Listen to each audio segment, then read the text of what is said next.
Hello বন্ধুরা, good evening. দেখুন আমার মেয়ের কাণ্ড। বিড়ালটা আমার শুর একের ওপরে শুয়ে আছে, আর ও গিয়ে ওর গোঁপগুলো কেটে দিচ্ছে।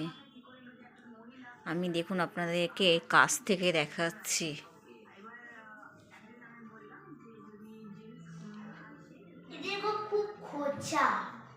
দেখুন ওর গোঁপগুলো কিরকম করে কাটছে। অন্ধকার হচ্ছে।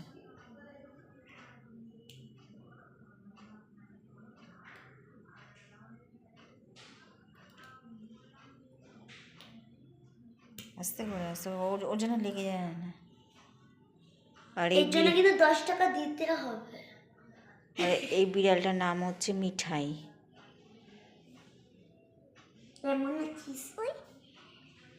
দেখুন ওর একটা বড় গোঁপ নেই, আর সব ছোট ছোট গোঁপ হয়ে গেছে। লেগে যাবে লেগে যাবে লেগে যাবে। আমি ঠিক হয়ে গেছি। লেগে যাবে, ওর কিছু লাগবে না, বলছি লেগে যাবে। কানের লোম,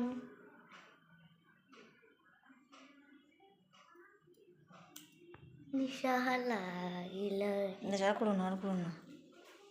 ও সব লোম কেটে দেবে। ও ছোট থেকেই আমাদের বাড়িতে মানুষ। ও সর্বক্ষণ আমাদের বাড়িতেই থাকতো। যখন ছোট ছিল তখন খুব বদমাইশি করতো। এখনও বড় হয়ে গেছে, ওরই এখন 3-4টে ছেলেপুলে হয়ে গেছে। ওকে যতই চটকাও ও কিন্তু কোনো রাগ নেই ওর, ওই চুপ করে শুয়ে আছে। দেখুন আমার মেয়ে কত চটকাচ্ছে, তবু ও চুপ করে শুয়ে আছে। আর